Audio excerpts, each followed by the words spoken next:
이 아침에 참 잘 나오셨습니다. 우리 옆에 분 한번 인사하도록 하겠습니다. 잘 나오셨습니다. 큰 은혜 받으십시오. 오늘 본문의 말씀을 통해서 너희 마음의 허리를 동이라, 너희 마음의 허리를 동이라라는 제목으로 말씀을 나누도록 하겠습니다. 아프리카 중부의 어느 부족이 슬프거나 힘든 일을 겪을 때, 낙담하거나 아픈 일을 겪을 때에 네 가지의 처방을 준다고 합니다. 그 첫 번째가 뭐냐면 마지막으로 노래를 부른 적이 언제 있는가, 마지막으로 노래를 마음껏 부른 적이 언제 있는가. 두 번째가 마지막으로 춤을 춘 적이 언제 있는가. 아프리카 부족들은 이 춤을 참 잘 추죠. 마사이족 같은 경우에는 이 춤이 참 유명합니다만은 마지막으로 춤을 춘 적이 언제 있는가, 마음껏 이렇게 춤춘 적이 있는가라는 것을 질문하는 것이죠. 마지막 또 세 번째가 뭐냐하면 마지막으로 자기의 속내, 자기의 깊은 고민과 아픔과 상처를 드러내서 이야기한 적이 언제인가, 깊은 속내를 이야기하고 있는가, 그것이 언제인가를 물어보는 것이죠. 마지막이 뭐냐하면 마지막으로 고요히 앉아서 자기 자신을 돌아보는 시간을 가진 적이 언제 있는가, 자기 내면을 차분하게 한번 돌아보는 것이죠. 그러다 보면 이 네 가지를 하다 보니까 슬픔도 떠나가게 되고 우울증도 나아가게 되고 없어지게 되고 마음의 근심이나 두려움도 물러가게 된다라고 이렇게 합니다. 이 아프리카 부족에게는 나름대로의 슬픔과 고난 앞에, 아픔 앞에 처방을 이렇게 마을 부족 가운데에서 주고 있는 것을 보게 되지요. 믿음의 신앙을 떠나가고 있는 흩어진 나그네 가운데에서 고난을 당하고 슬픔을 당하고 여러 가지 시험 가운데 있는 이 흩어진 나그네에게 사도 베드로가 신앙의 처방을 주고 있는 본문이 오늘 우리가 읽었던 1장 13절의 말씀 가운데 있게 됩니다. 베드로 사도는 이 흩어진 나그네와 같은 이 교회와 성도들을 향해 그 처방전, 신앙과 믿음 가운데서 어떤 것을 치유책으로, 회복책으로, 또 아름다운 삶의 태도로 이렇게 주고 있는지 오늘 본문을 통해서 우리 한번 살펴보기를 원합니다. 가장 먼저 사도 베드로가 이 흩어진 나그네와 같은 고난 당하고 있는 성도와 교회를 향해 무엇을 처방하고 있습니까? 가장 먼저는 너희 마음의 허리를 뭐하라라고 되어 있어요? 동이라라고 되어 있죠. 그렇습니다. 우리 한번 따라하겠습니다. 마음의 허리를 동이라. 여러분 한번 본문을 보시면은 여러분 마음의 허리가 있어요? 무엇을 이야기하는 겁니까? 왜 이 마음이 사람으로 이렇게 의인화시켜서 이렇게 허리를 동이라라고 이렇게 말하고 있습니까? 특별히 이 동이라라는 말은 이 아나존님이라는 이 단어를 가지고 있는데 다시 쬐다라는 것을 가지고 있습니다. 느슨해져 있는 것을 다시 꼭 쬐라라고 이렇게 표현되어 있는 것이 동이라라는 단어예요. 허리를 더 단단히 묶으라라는 표현을 가지고 있죠. 근데 왜 마음의 허리를 동이라라고 이렇게 표현할까요? 이 마음이라는 것은 무엇을 이야기합니까? 이 마음이라는 것은 생각과 가치관과 감정과 정신과 영혼의 모든 것들을 이야기할 때에 이 마음의 허리를 동이라라고는 이 마음을 이야기하고 있는 것을 보게 되죠. 잠언 4장 23절 말씀에 무릇 지킬 만한 것 중에 더욱 내 무엇을 지키라라고 되어 있어요? 마음을 지키라. 생명의 근원이 이에서 남이라 라고 이렇게 표현하고 있습니다. 그만큼 이 마음이 중요하죠. 마음 가운데 있는 모든 가치관과 생각들이 너무나도 중요하기 때문에 그런 것이죠. 그래서 마음을 이 디아노이아라는 단어를 해서 중심적인 생각, 가치관 이렇게 표현하고 있습니다. 사람은 생각대로 움직이는 것을 보게 돼요. 사람은 생각대로 말하게 되고 생각대로 마음을 품게 되지요. 그래서 이 마음을 어떻게 가지느냐, 생각을 어떻게 가지느냐에 따라서 어떤 말을 하거나 어떤 행동을 하거나 어떤 방향으로 나아가는지가 삶의 태도로 나타나게 되는 것을 보게 됩니다. 마가렛 대처라는 영국의 여자 수상이지요. 철의 여인이라고 불렀던 이 여인이 이렇게 말합니다. 생각을 조심하라. 조심하지 않으면 그 생각이 말이 되기 때문이다. 말을 조심하라. 그 말을 조심할 때에 그 말이 곧 행동이 되기 때문이다. 행동을 조심하라. 그 행동이 곧 습관이 되기 때문이다. 습관을 조심하라. 그 습관이 곧 성격이 되기 때문이다. 그 성격을 조심하라. 그 성격이 곧 자신의 운명이 되기 때문이다 라고 이렇게 말합니다. 그 출발, 운명적인 태도의 모습의 그 첫 출발이 뭐예요? 생각이죠. 생각. 그러므로 생각을 어떻게 하느냐, 생각을 어떻게 붙드느냐, 생각을 어떻게 지키느냐, 생각을 어떻게 관리하느냐에 따라서 삶의 방향이 달라지게 되는 것을 보게 됩니다. 시편 94편 11절 말씀에 하나님께서 사람의 생각을 어떻게 보고 계셔요? 보시면은 여호와께서는 사람의 생각이 허무함을 아시느니라. 쓸데없는 생각들이 너무 많다는 거예요. 그렇죠? 하지 말아야 될 생각들도 너무 많다는 것이죠. 고난이 오면 어떻게 됩니까? 주님 찾고 주님께 더 가까이 가고 주님 붙들고, 이게 성도의 첫 번째 태도인데 어떻게 하죠? 고난이 오면 제일 먼저 낙담, 낙심, 두려움, 근심과 아픔과 고통과 외로움과 원망과 불평과 비난들이 일어나게 되면 보게 되죠. 생각을 지키지 못했기 때문에 그렇죠. 생각을 지키면 정신을 바짝 차려야 되겠다. 생각을 지키면 고난 중에 나를 붙드시는 분이 누구인지를 놓치지 않게 됩니다. 고난 중에서도 함께 하시는 하나님을 의지하게 되어 있어요. 그래서 하나님께로 제일 먼저 나아가게 되는 것이죠. 여러분은 어떻습니까? 여러분은 어떤 생각 가운데 둘러싸여 있습니까? 그 생각을 지키고 있나요? 그 생각을 동요 매고 있으십니까? 성도는, 교회는 주님이 기뻐하시는 생각을 해야 되는 줄 믿습니다. 성도와 교회는 주님이 기뻐하신 생각 가운데 허리를 동요 메어야 되는 것이 바로 교회의 모습이라는 사실인 것이지요. 그런데 한번 보십시오. 로마서 12장 3절 말씀에 이런 말씀이 있죠. 우리 한번 읽어볼까요? 시작. 내게 주신 은혜로 말미암아 너희 각 사람에게 말하노니 마땅히 생각할 그 이상의 생각을 품지 말고 오직 하나님께서 각 사람에게 나누어 주신 믿음의 분량대로 지혜롭게 생각하라. 마땅히 생각할 그 이상의 생각을 뭐라고 되어 있어요? 품지 말라라고 되어 있어요. 간직하지 말라는 말이에요. 왜 간직하지 말라고 합니까?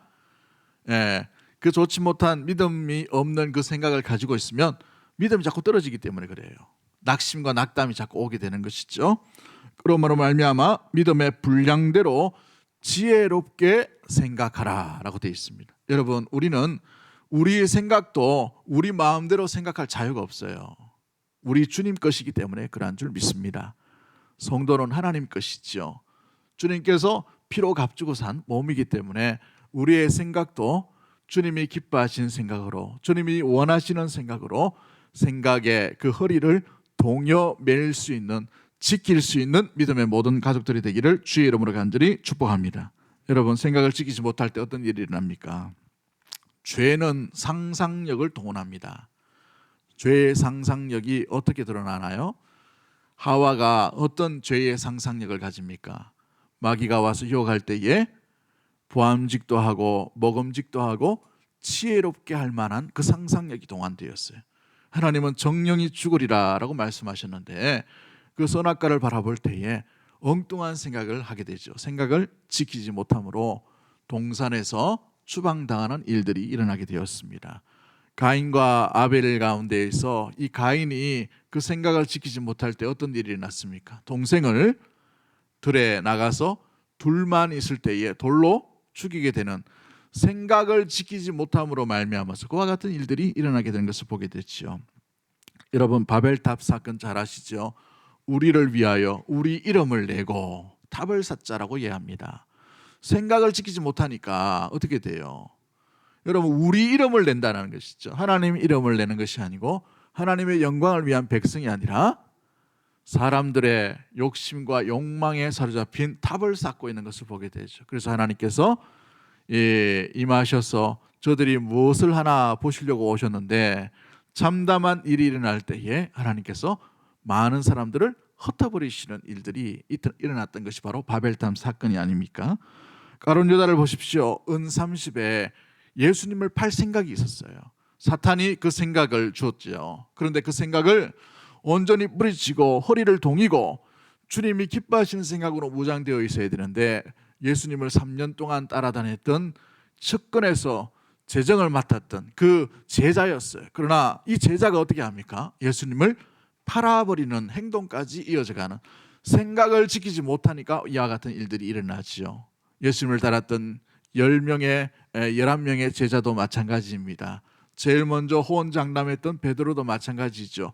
나는 예수님을 죽음까지도 따라다니겠다라고 호언장담했던 베드로가 아닙니까? 그런데 예수님 앞에 끌려가시는 그 모습 가운데 멀찍이 따라가다가 어느 여종이 너도 그 무리와 한패다라는 그 한마디 앞에 완전히 무너지는 베드로의 모습을 보게 됩니다. 예수님을 저주합니다. 예수님을 부인합니다. 도망다니는 도망자의 신세가 되어버리는 것을 보게 되죠. 그러므로 성도는 생각을 지켜야 돼요.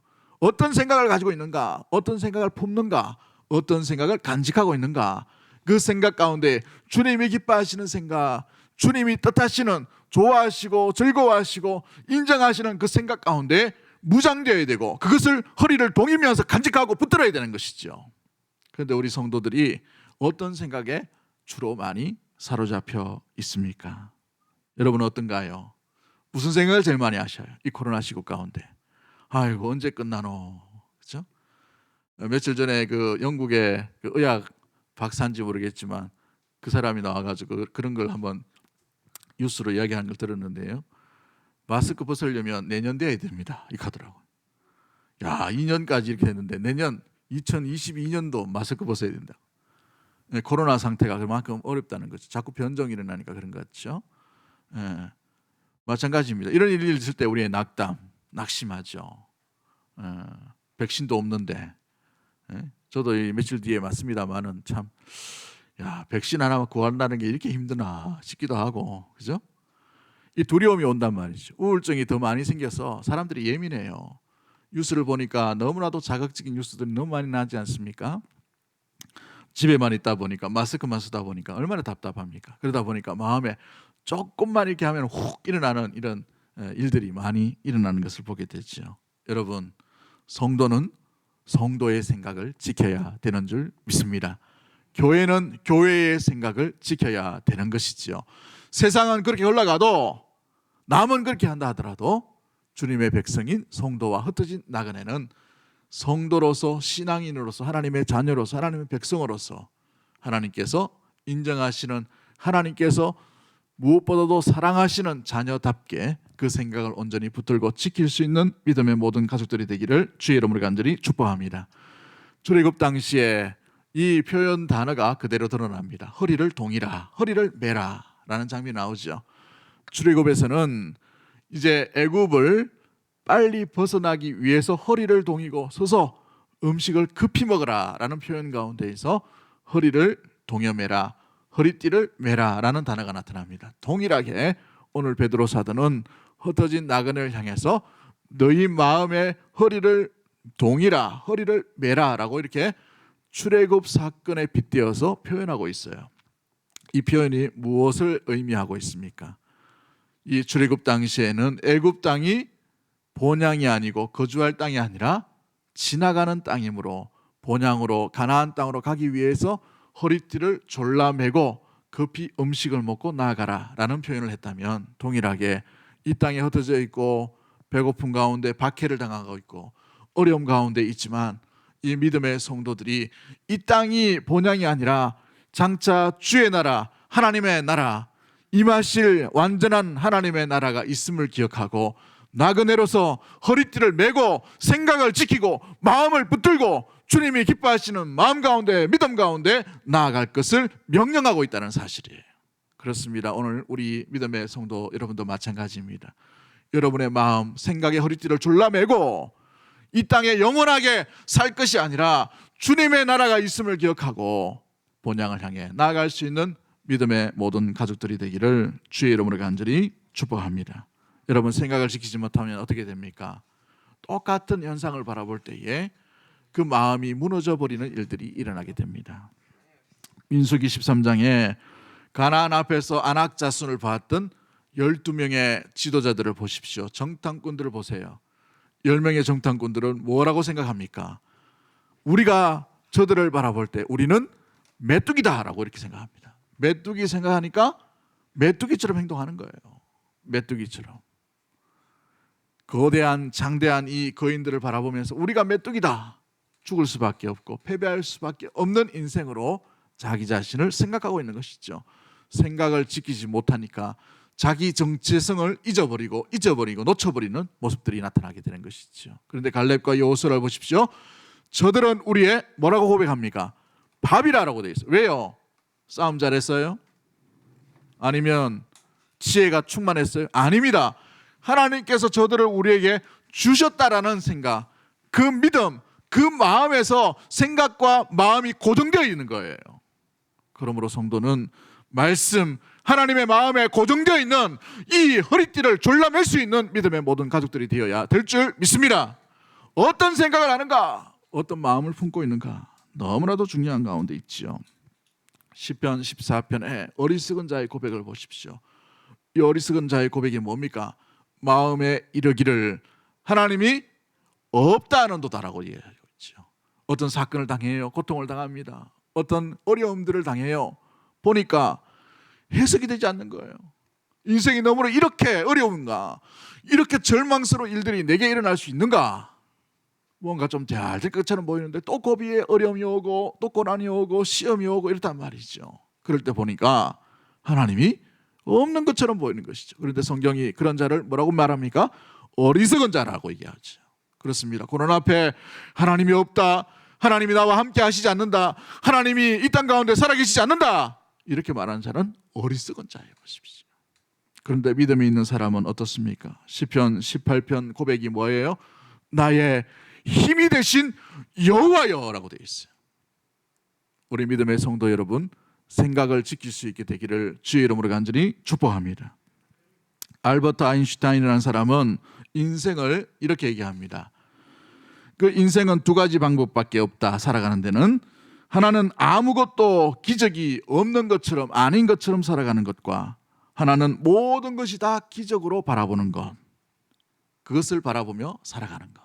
여러분은 어떻습니까? 하나님이 살아계심으로 말미암아 우리 인생 자체가 기적임을, 감사임을, 은혜임을 고백하며 생각을 지키며 살아갈 수 있는 우리 사랑하는 믿음의 모든 가족들이 되기를 주의 이름으로 간절히 축복합니다. 어느 생각 볼 때에 어느 모든 것에 하나님이 계시지 않는다, 이 고백이 아니라 성도다운 생각, 교회다운 생각을 가지고 그 생각 가운데 허리를 동여매고 주님이 기뻐하실 그 마음, 그 평안과 평강을 안고 믿음으로 달려갈 수 있는 우리 모든 가족들이 되기를 주의 이름으로 간절히 축복합니다. 이 생각을 지키기 위해 우리가 어떻게 해야 될까요? 빌립보서 4장 4절부터 7절까지 말씀에 이런 말씀이 있습니다. 주 안에서 항상 뭐하라고 되어 있어요? 기뻐하라. 내가 다시 말하노니 기뻐하라. 너희 관용을 모든 사람에게 알게 하라. 주께서 가까우시니라. 아무것도 염려하지 말고 다만 모든 일에 기도와 간구로 너희 구할 것을 어떻게 하래라고 되어 있어요? 감사함으로. 아직 응답받지 못했어요. 아직 오지 못했어요. 그런데 뭐 하면서 기도하라고 되어 있어요? 감사하며 기도하라. 불평하며 기도하라. 근심하며 기도하라는 것이 아니에요. 감사하며 기도함으로 하나님께 아뢰라. 그리하면 라고 되어 있죠. 7절 말씀 같이 봅니다. 시작. 그리하면 모든 지각에 뛰어난 하나님의 평강이 그리스도 예수 안에서 너희 마음과 생각을 지키시리라 라고 되어 있어요. 우리 마음의 생각을 우리 스스로 지키시는 것이 아니라 우리 하나님께서 우리의 마음과 생각을 지켜주신다라고 되어 있어요. 어떤 자에게요? 기뻐하는 자에게요. 그럼에도 불구하고 베푸는 일과 관용을 잊지 않는 자에게, 근심하지 아니하고 감사함으로 주님께 기도하며 아뢰는 자에게 생각과 마음을 지켜주신다라고 말씀하고 있는 것입니다. 이 빌립보서를 사도 바울이 어디에서 편지를 하고 있어요? 감옥 속에서 하고 있어요. 감옥과 기쁨은 여러분 어울리지 않는 단어이지요. 그럼에도 불구하고 기뻐하며 마음과 생각을 지킬 수 있었던 이유가 뭐예요? 주님 안에서 주신 하나님이 이곳까지 주님께서 함께 하신다는 사실, 그 믿음 가운데서 물러나지 않는, 그 믿음 가운데서 떠나지 않는 그 생각을 지켰기 때문에 그와 같은 것이지요. 사랑하는 성도 여러분, 주님께서 주시는 그 마음과 생각을 지켜주신 은혜가 우리 이번 주 동안 또 우리 남은 인생 가운데 이 코로나 기간 동안에 넘쳐나게 되기를 주의 이름으로 간절히 축복합니다. 특별히 한 주 동안에는 여러분이 좀 많이 웃었으면 좋겠어요. 이 아프리카 중부 지역에 이 부족이 4가지의 처방법을 얘기했는데 한 가지의 처방법을 더 얘기하면 이번 주간에 좀 별일 아니지만 여러분이 마음껏 좀 신나게 주님 안에서 기뻐하며 또 즐거워하는 복된 한 주가 되기를 주의 이름으로 간절히 축복합니다. 여러분 마음이 좀 기쁘셨으면 좋겠어요. 그냥 실없이 웃는 게 아니라 주님의 은혜 때문에 마음껏 기뻐할 수 있는 행복한 한 주가 되기를 주의 이름으로 간절히 축복합니다.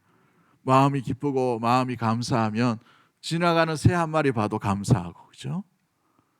걸어 다닐 수 있는 이건 감사하고, 작년까지는 2발로 다녔는데 지난주 보니까 3발로 다니신 분이 생겼어요. 지팡이 짚고. 그래도 감사하게 교회 오니까 얼마나 감사해요, 그죠?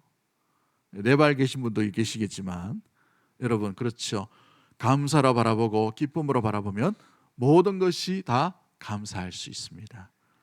믿음의 성도가 마음과 생각의 허리를 동해 매므로 말미암아 주님 안에서 이 기쁨과 은혜와 평강을 마음껏 누릴 수 있는 복된 교회와 성도가 되기를 주의 이름으로 간절히 축복합니다. 두 번째 우리가 기억해야 될 것이 무엇입니까? 이 베드로는 어떤 처방을 하고 있나요? 근신하라라고 되어 있어요. 근신하라. 여기서 말하는 근신하라라는 말은 네폰테스라는 단어를 쓰는데 정신 차려라라는 단어를 가지고 있어요. 성경에는 보면 정신을 차려라, 깨어 있어라라는 말씀이 굉장히 많죠. 예수님께서도 마가복음 13장 33절에 주의하라, 깨어 있으라, 그때가 언제인지 알지 못함이니라라고 말하고 계시죠. 베드로전서 4장 7절 말씀에도 만물의 마지막이 가까웠으니 그러므로 너희는 정신을 차리고 근신하여 기도하라라고 이렇게 깨어 있을 것을 말씀하십니다. 데살로니가전서 5장 2절에도 주의 날이 밤에 도적같이 이를 줄을 너희 자신이 자세히 암이라. 그러므로 우리는 다른 일들과 같이 자지 말고 오직 깨어 근신할지라 라고 이렇게 말씀하고 있는 것을 보게 되지요. 여러분, 성도들이 정신을 차리는 것, 깨어있는 것은 당연한 일입니다. 그런데 왜 깨어있지 않을까요? 여기서 본문에 말하는 이 깨어있으라, 근신하라는 말은 원어의 가까운 의미는 술 취하지 말라는 거예요. 술 취하지 말라. 왜 술 취하지 말라는 그 뜻으로 표현하면서 근신하라라고 이렇게 표현하고 있을까요? 술 취하면 어떻게 됩니까? 이성의 제어를 받지 못해요. 자기 몸을 자기가 가누지 못한다는 것이죠. 전혀 생소한 것처럼 이렇게 바라보고 계시는 것 같은데, 술 취한 사람 많이 보셨죠? 우리 교회도 이 보면은 밤에 되면은 술 취한 사람이 얼마나 많은지, 교회 입구를 그냥 막 막아놓고 이렇게 턱 자고 있더라고. 들어가지도 못하고. 야, 세상에나 별별 희한한 사람이 다 있어요. 그죠? 고래고래 감지는 사람도 있고, 술 취하니까 자기 자신이 제어가 안 되는 거예요. 자기 자신이 술 취하면 그렇다는 것이죠. 그런데 이와 같이 술 취하지 말고 깨어 있으라라고 사도 베드로가 명령하고 있습니다. 왜 깨어 있지 못할까요? 왜 우리가 자지 아니하고 근신하고 정신 차리고 있어야 됨에도 불구하고 성도와 세상 사람들은 왜 깨어 있지 못하는 그런 모습들을 취할까요? 그것은 다름 아니라 자기 자신을 너무 신뢰하기 때문에 그래요. 자기 자신이 믿고 있기 때문에 그렇죠. 술 취한 사람이 운전대를 잡으면 됩니까? 안 됩니까? 큰일 나요. 자기만 죽으면 되는데 남을 죽이잖아요. 그죠? 굉장히 나쁜 죄입니다. 그런데 술 취한 사람들의 생각과 마음은 어땠습니까? 나는 운전을 할 수 있다라고 생각하는 거예요. 위험한 일이죠. 똑같습니다. 자기 자신을 너무 신뢰하면, 자기 자신을 너무 믿으면 깨어있지 못하게 됩니다. 사람들은 자기 자신을 너무 많이 신뢰하는 경향들이 있어요. 그래서 내 생각과 판단, 내 어떤 경험이 올바르다라고는 생각들이 있을 수가 있다는 말이죠. 그때는 맞을 수도 있습니다. 시대가 바뀌었어요. 요즘 애들이 제일 싫어하는 커피 음료가 뭐냐면 라떼입니다. 라떼. 왜 그래요? 라떼는 말이야 하면 애들이 귀를 먼저 막아버립니다. 저도 이제 청년부 시절 이야기하면 우리 아들이 이미 귀를 막고 있어요. 시작됐네 이러면서 또 시작됐다는 거예요. 싫어한다는 말이죠. 우리 때는 맞을 수도 있고 그때는 맞을 수도 있지만 여러분 삶의 태도와 행동과 가치관과 경험은 시대가 다르면 다를 수가 있게 됩니다. 아무튼 우리 자신을 너무 신뢰해요. 그러다 보니 자기 자신 중심으로 생각하고 자기 자신 중심으로 말을 하고 자기 자신 중심으로 행동할 때가 참 많이 있다는 것을 보게 됐죠. 정영욱 씨가 쓴 책 중에 참 애썼다 그것으로 되었다라는 책이 있습니다. 참 애썼다 그것으로 되었다. 드라마에도 잠깐 소개된 것 같은데 이 책에 보면 이런 내용이 있습니다. 지구본이 있지 않습니까? 이 지구본이 지축을 중심으로 돌아갑니다. 약간 기울어서 이렇게 돌아가죠. 그래서 이 돌아가는 것처럼 이 지구는 이 지축 중심으로 이렇게 자전하게 되어 있습니다. 그런데 모든 사람은 자기 자신을 축으로 세상을 돌린다라고 이렇게 표현해요.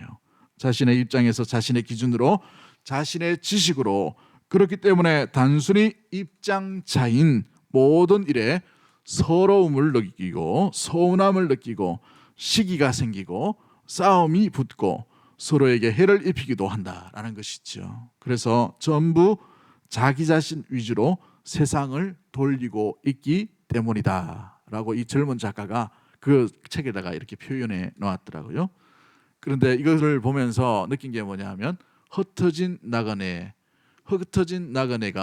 살아갈 때에 중요한 정신을 차리고 깨어 있어야 될 이유가 뭔가, 자기 자신 중심으로 살아가고 생각하고 행동하는 것이 아니라 믿음의 성도와 나그네는 하나님 중심축으로 행동하고 살아가며 나아가야 된다라는 사실인 것이지요.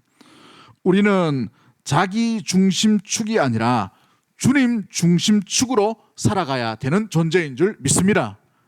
여러분 잊지 마십시오. 나 중심축의 축이 아니라 주님 중심축으로 우리는 생각을 하고 마음을 지키고 깨어 있어야 되고 행동을 해야 하는 것이죠. 성도가 깨어 있고 술 취한 듯이 살아가지 말아야 될 이유는 오늘 내 행동, 오늘 내 생각, 오늘 내 마음, 오늘 내 발걸음, 오늘 우리 가정, 오늘 우리 교회, 오늘 우리의 내일이 과연 주님 중심축으로 살아가고 있는가? 이것을 점검하기 위해 건신하고 깨어 있어야 되는 거예요. 남에 대해서가 아니라 나 자신에 대해서. 여러분 병들면 이 생각과 마음과 몸이 잘 이렇게 같이 잘 안 됩니다. 옛날에는 뛸 것 같은데 뛰면 어떻게 됩니까? 넘어져 버려요. 큰일 나죠. 여러분 이 마음 가운데에서도 마찬가지예요. 우리가 깨어 있어야 될 이유도 마찬가지예요. 그때는 됐어요. 그때는 열정도 있었고 그때는 젊었고 그때는 물질도 있었고 됐는데 지금 하려니 안 된단 말이죠. 여러분 우리 마음과 우리 몸과 우리의 모든 생각들이 과연 나 중심축으로 지금 움직이고 있는지 주님 중심축으로 움직이고 있는지를 항상 근신하고 깨어 있어서 그것을 점검함으로 이 일 가운데에 믿음의 성도와 하나님의 이 백성 나그네가 주님 중심축으로 나아갈 수 있는, 또 달려갈 수 있는 깨어 있는 믿음의 모든 성도와 교회가 되기를 주님의 이름으로 간절히 축복합니다. 나는 과연 주님 중심축으로 살아가고 있는 성도인가? 여러분 질문을 던지면서 여러분의 마음 가운데 대답을 한번 해봤으면 좋겠어요. 여러분 나름대로 한번 점검해 보기를 원합니다. 세 번째 우리가 겪게 될 이 베드로가 주는 이 처방전이 무엇입니까? 고통 가운데에 나그네로 살아가는 인생 가운데 베드로 사도가 이 나그네와 같은 흩어져 있는 삶 가운데에서 처방전으로 어떤 처방을 내리고 있나요? 세 번째 기억해야 될 것은 주님 다시 오실 때에 주실 은혜를 기다리며 사는 삶이라는 사실인 것이죠. 여러분 정말 좋은 것, 가장 값진 것을 곧 얻는다라고 생각되면 지금 우리의 오늘의 현실의 고통과 아픔과 눈물과 또 시련과 시험과 여러 가지 근심들은 이길만 하고 견딜만 하고 참을만 하다라는 것을 말해주고 있어요. 그런데 베드로가 뭐라고 말합니까? 이 13절 말씀에 주 예수 그리스도께서 나타나실 때에 너희에게 가져다 주실 은혜를 온전히 바랄지어다 라고 되어 있어요. 소망이 있나? 뭐에 소망을 가지는가? 뭘 바라보고 있는가? 뭘 기대하고 있는가? 여러분 예수 믿고 난 뒤에 뭘 기대하고 계십니까? 이 땅에서의 드러남과 이 땅에서의 어떤 응답함과 이 땅에서의 열매를 기대합니까? 이 땅에서의 열매는 저 하나님께서 완성된 나라 가운데 임하시고 주 예수 그리스도께서 다시 오실 그날 가운데에 우리에게 주실 은혜와 비교할 것이 이 땅 가운데 아무것도 없음을 여러분 믿는 믿음의 모든 가족들이 되기를 주의 이름으로 간절히 축복합니다. 이 땅에 가장 값진 거라도 저 하나님 나라에 우리를 위해 예비해 놓으신 것과는 상상할 수 없는 것이죠. 2주 전에 말씀드렸던 것처럼 주의 나타나실 때에 칭찬과 영광과 존귀로 우리에게 주실 것이다라고 되어 있어요. 그것이 선물로 우리에게 주셨다라고 되어 있습니다. 그것을 기대하는 자는 허리띠를 동여맬 수 있습니다. 그걸 기대하고 바라는 자는 여러분 깨어서 근신할 수가 있게 되지요. 여러분은 무엇을 바라보고 신앙생활을 하고 계십니까? 대구 동성교회에서 무엇을 기대하고 살아가고 있나요? 바라고 소망하는 것은 주님이 오실 그때에 우리에게 주실 은혜, 우리에게 주실 선물, 그 놀라운 그 가치관을 다른 어떤 것과 비교하지 아니하고 빼앗기지 않는 믿음의 모든 가족들이 되기를 주의 이름으로 간절히 축복합니다.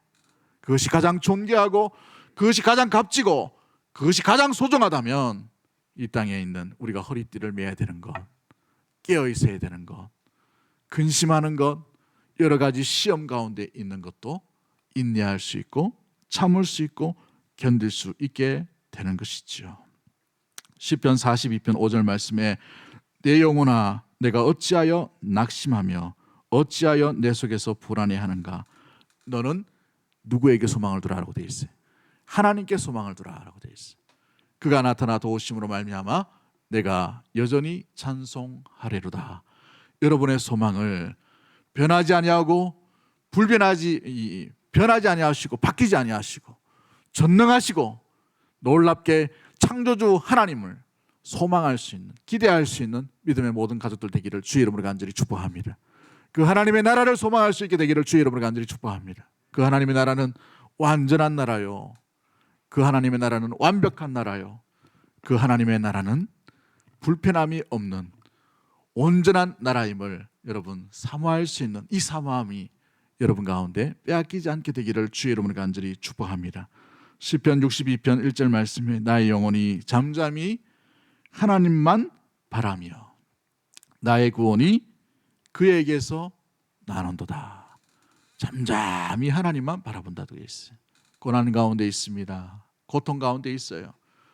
고난이 좀 떠나가면 좋은데 떠나가지 않아요. 지긋지긋하게 우리에게 달라붙습니다. 진드기처럼 우리에게 달라붙어요. 한 가지 시험뿐만 아니라 여러 가지 시험과 고통이 우리에게 달라들 때가 있게 됐지요. 그럼에도 불구하고 성도의 눈과 성도의 기대와 성도의 소망은 하나님께 고정되어 있어야 될 줄 믿습니다.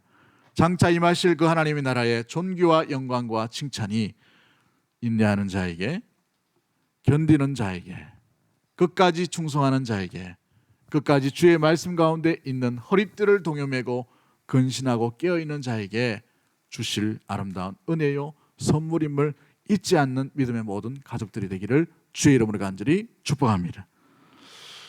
귀가 들리지 않는 작곡가 여러분 베토벤을 아시죠? 이 베토벤이 갑자기 귀가 들리지 않았습니다. 그러니까 옆에 있던 사랑하는 여인도 떠나버렸어요. 그리고 귀가 이게 들리지 않으니까 작곡을 어떻게 합니까? 음악을 지울 수가 없죠. 들리지 않는데 너무나도 고통스럽고 낙담하고 절망해서 그 삶의 무게를 견딜 수 없어서 어느 수도원을 방문하게 되었습니다. 고민을 안고 수도사와 이야기하는데 그 수도사가 나무 상자 하나를 들고 온 것이죠. 그래서 이 나무 상자 안에 있는 구슬을 하나 꺼내라고 합니다. 그래서 구슬을 꺼내니까 시커먼 구슬이 나오게 됩니다. 수도사가 또 다시 말합니다. 한 개 더 꺼내보라고 하니까 또 꺼냈는데 보니까 시커먼 구슬이 또 가지게 되었어요. 그리고 이제 수도사가 이거 베토벤에게 이야기합니다. 이 상자 안에는 원래 10개의 구슬이 있었는데 8개는 검은색이고 2개는 흰색이었습니다.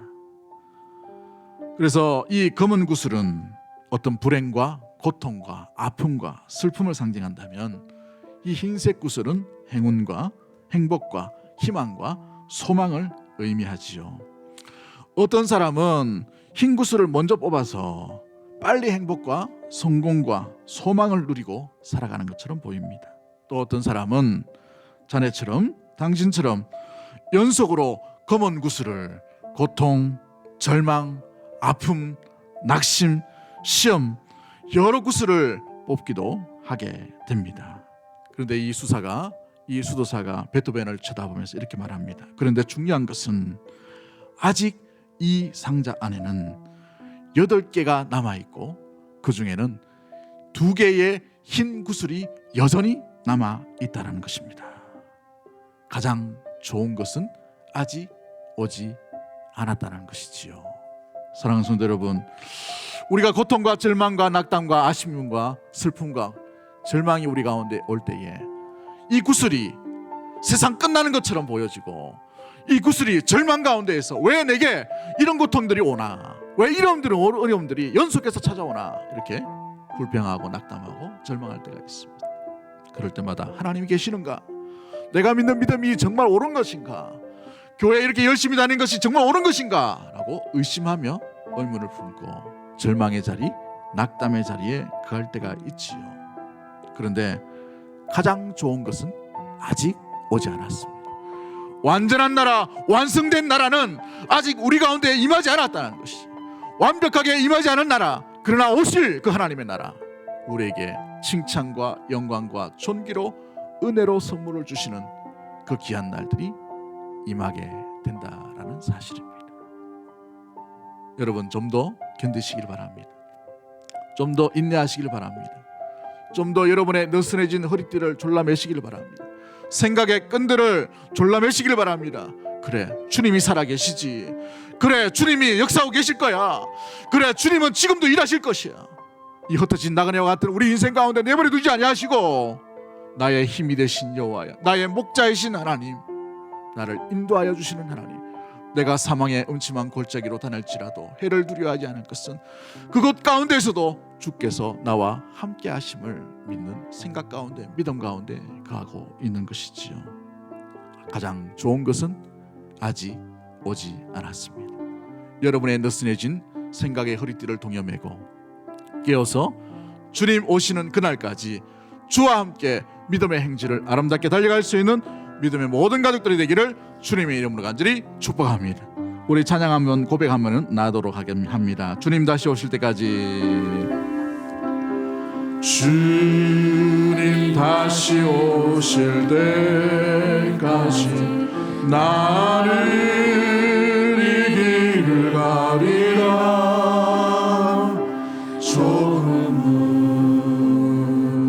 좁은 길 나의 십자가 지고 나의 가는 이 길 끝에서 나의 가는 이 길 끝에서 나는 주님을 보리라. 영광의 내 주님, 내 주님 나를 맞아주시리.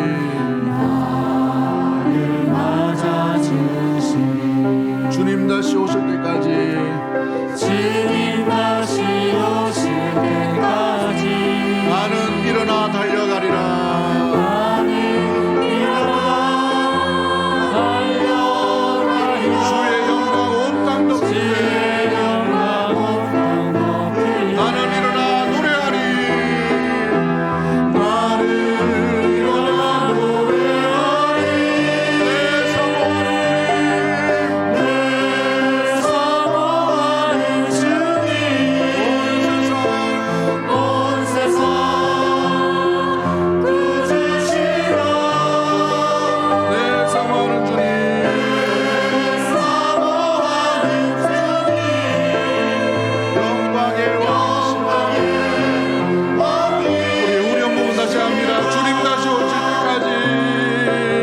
주님 다시 오실 때까지 나는 일어나 달려가리라.